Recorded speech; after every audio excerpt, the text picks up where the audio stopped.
James had always been different. And not different in that kooky, OMG, you've totally got to meet my mate James, he's literally insane kind of way.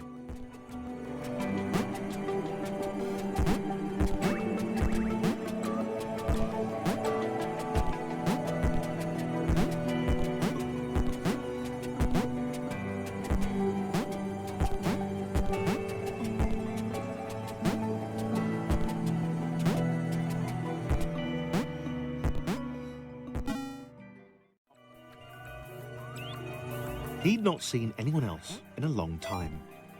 Not since getting eaten by that cloudy, pixely thing. He turned up here in some kind of cage.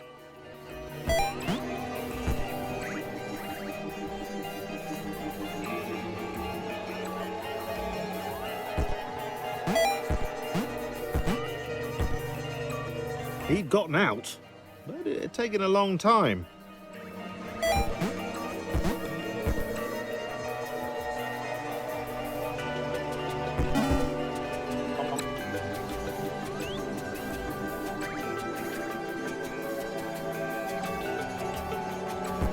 James liked being alone.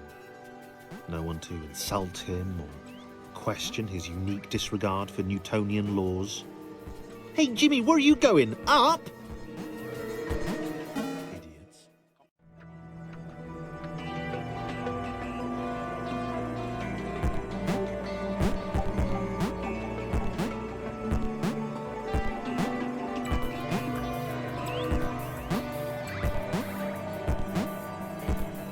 The little red guy looked confused. His cage was a lot smaller than James's had been. James decided to find a way to help. Maybe they'd be friends.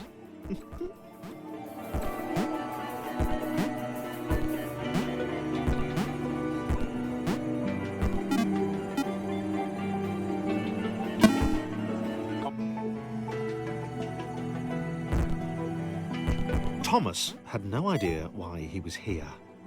One minute he was with his friends, the next he was being freed from a cage by a green guy with a nervous laugh. He knew he had to get back to them.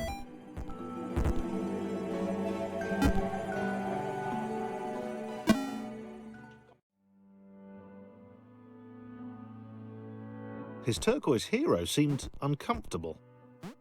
Thomas imagined he'd feel the same way if he fell upwards all the time. If he didn't know better, he'd have thought James didn't want to meet everyone.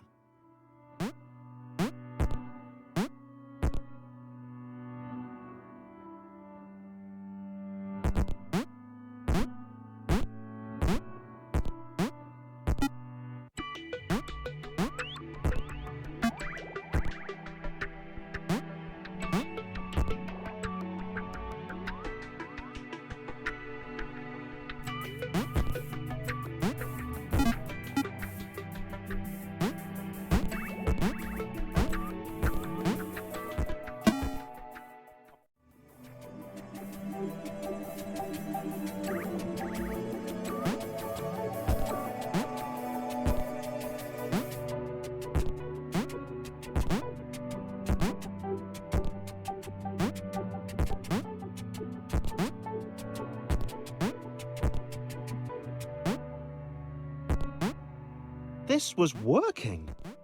James and Thomas working together could get anywhere.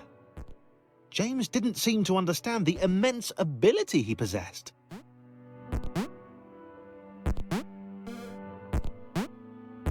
Thomas wondered why the cloud thing had brought them both here.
James grudgingly helped Thomas to each portal. He knew that eventually they'd find the others, and then he'd go back to being the weird one again. He decided to enjoy the time they had left.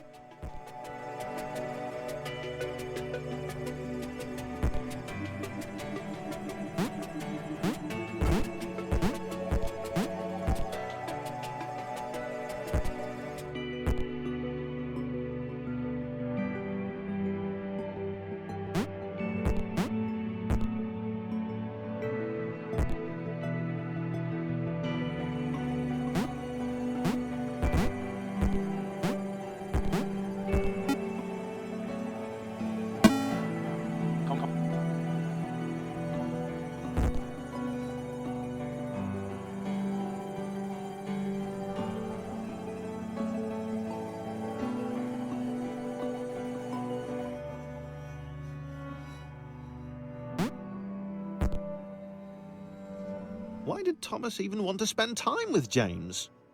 Was he not repulsed by his weird colour?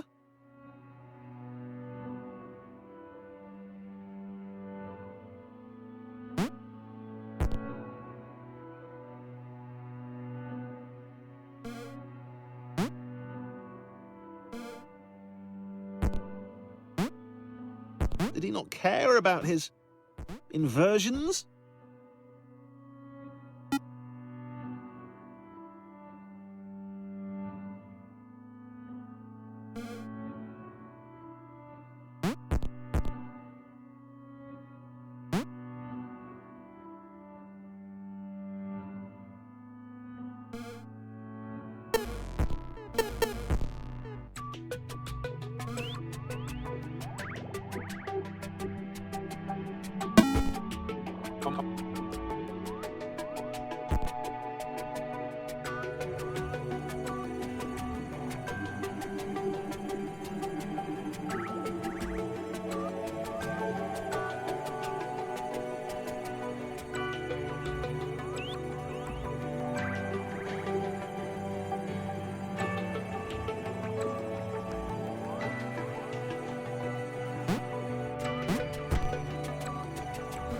James was having fun for the time being.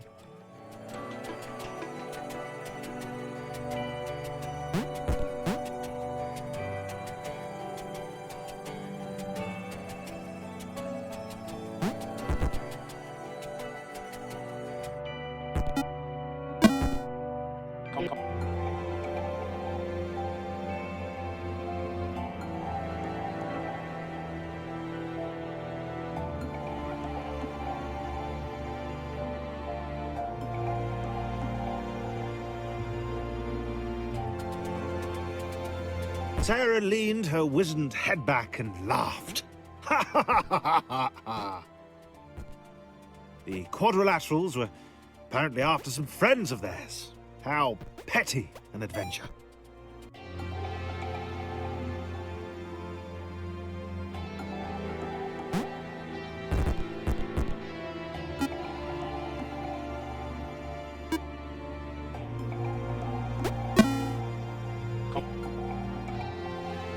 She spoke in terms she could only hope they might understand, of the fountain of wisdom, the channel through which all data flowed.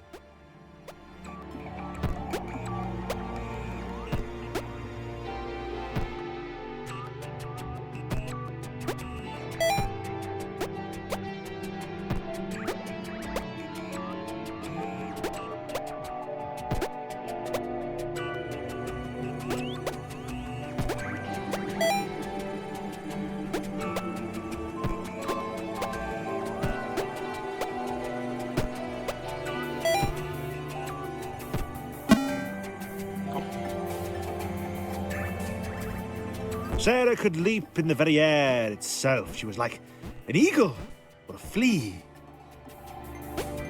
Or more like an eagle. She had vowed long ago that she would know this world. She would know what this world was. That she, Sarah, would know how to escape it.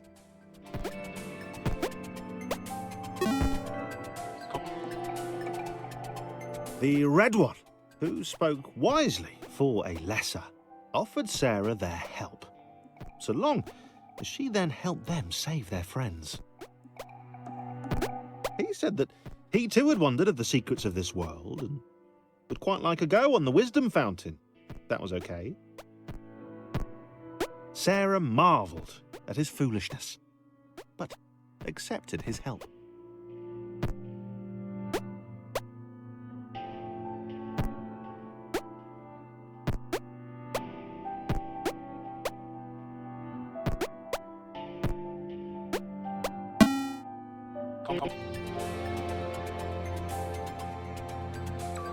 Sarah wondered at the possibilities of the outer world. She had heard legends of a third dimension. Perhaps she'd encounter one of those curves the blind square had spoken of.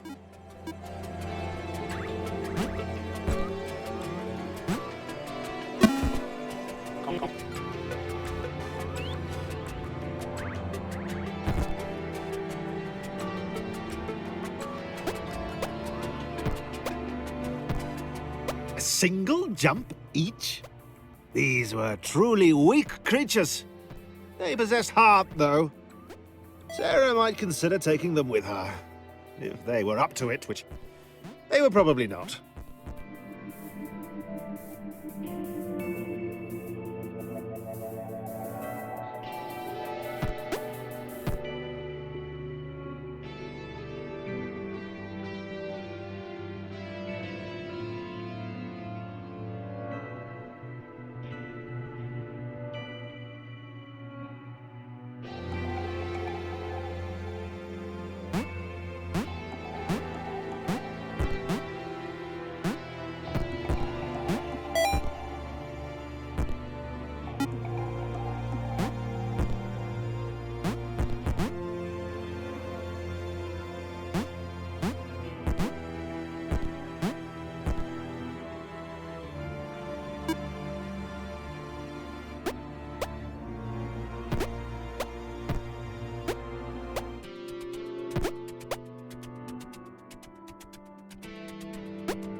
They were close.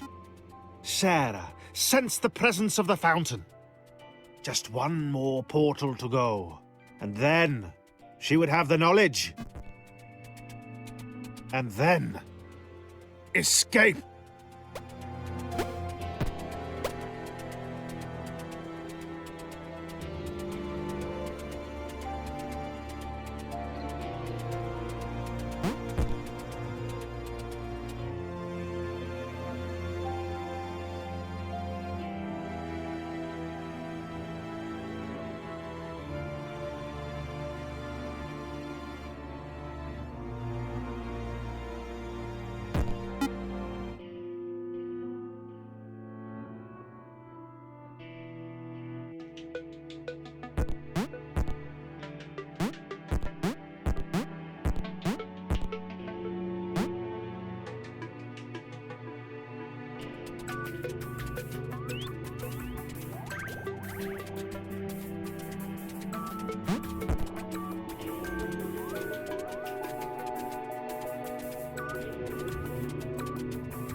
Thomas looked at the glowing beam.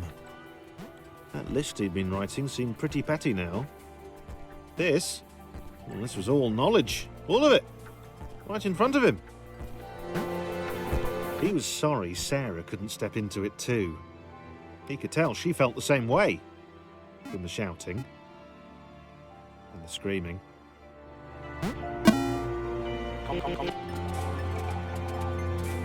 Thomas was connected to the internet for 12 seconds, and he had seen everything. He'd seen the cat who couldn't spell, he'd heard of the arrow through the knee. He felt there was probably a thing called cake, but that was a lie.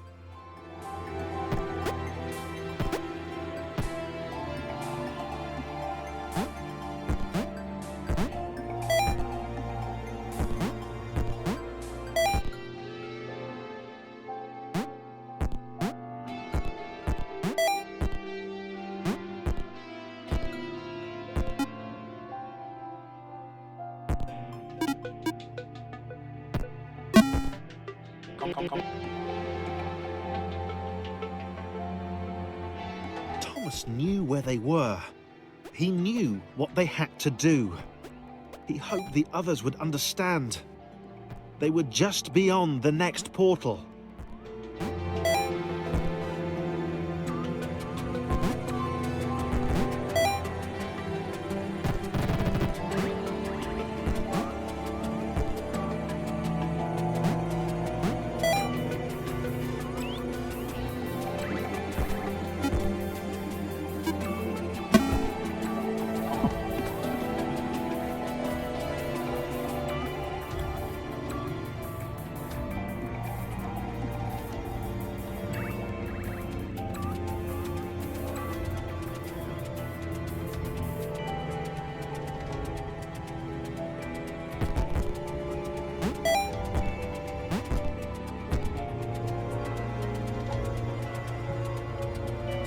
Thomas knew they couldn't escape.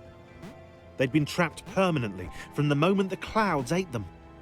He explained this to the others. It was impossible to gauge their reaction. After all, they were just rectangles.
Sarah was deflated. She'd not even got close to the fountain. She could tell from the earnest expression on Thomas that the information it had imparted was clearly important. Sarah knew her destiny was now to support him.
Claire could not accept that this had all been futile. She was a superhero.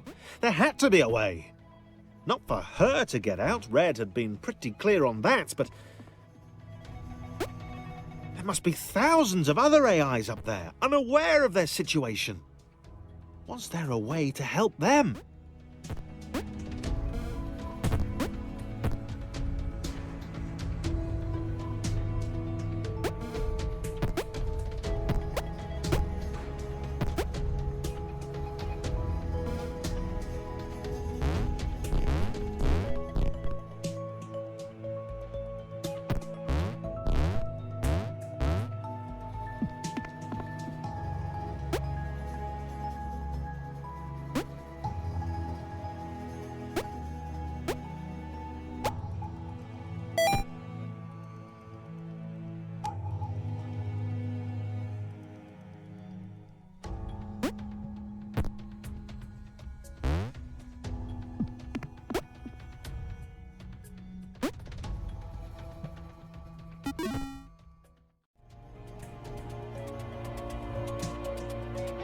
Thomas led his friends to the creation matrix, the system which generated the worlds up above.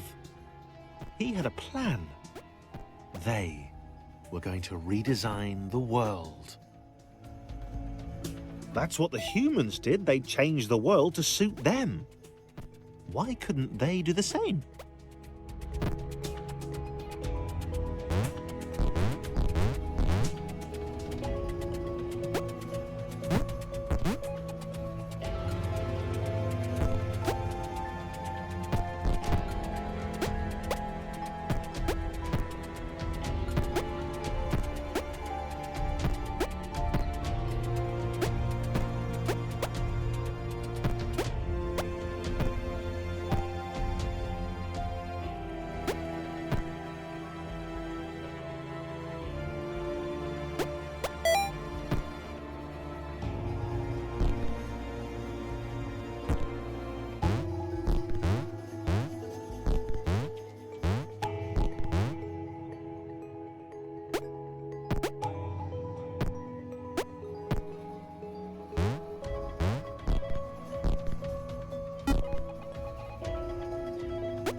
Chris was skeptical. He knew his abilities would be of no use to anyone, but Laura smiled at him. And immediately, he knew he had to do everything he could to help them get there.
Laura had been born special. She understood that now. She was created to help others.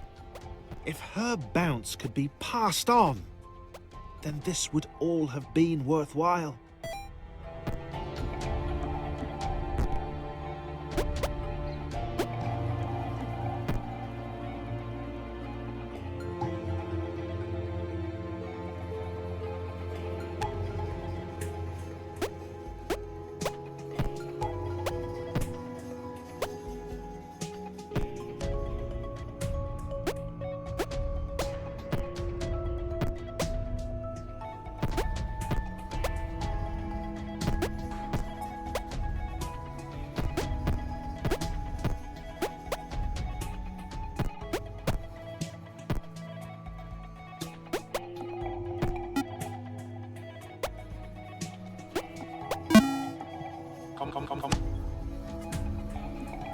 Thomas liked the idea of being an architect. He wanted to modify the world to help others. He was sick of these contrived spaces, these intentionally obtuse paths and puzzles. He'd do things differently. He'd empower the AIs above.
John's massive jumps were dwarfed by Sarah. For the first time in his life, he felt humbled, not as good as someone else. He realized that he wanted to make every AI up there feel as heroic as he had.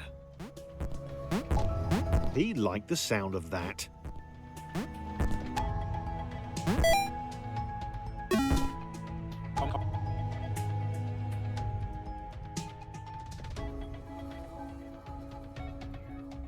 James still felt weird, but he realized now that everyone else was too.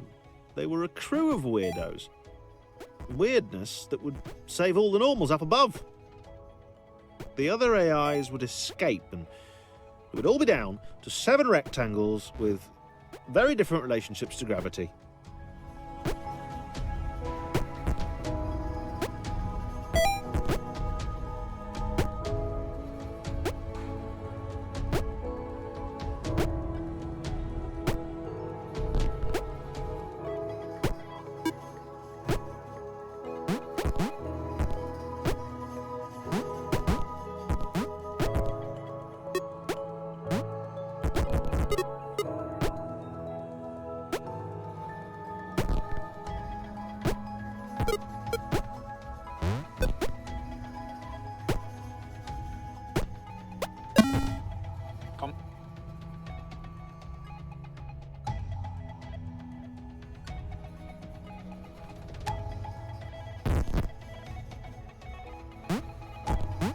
Thomas knew he'd never meet Nathan Fillion or a Transformer. He'd never get to visit Gotham City or eat at movies. It didn't matter. If he and his friends jumped into the creation matrix, they could give everyone else in the simulation a chance to.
Come.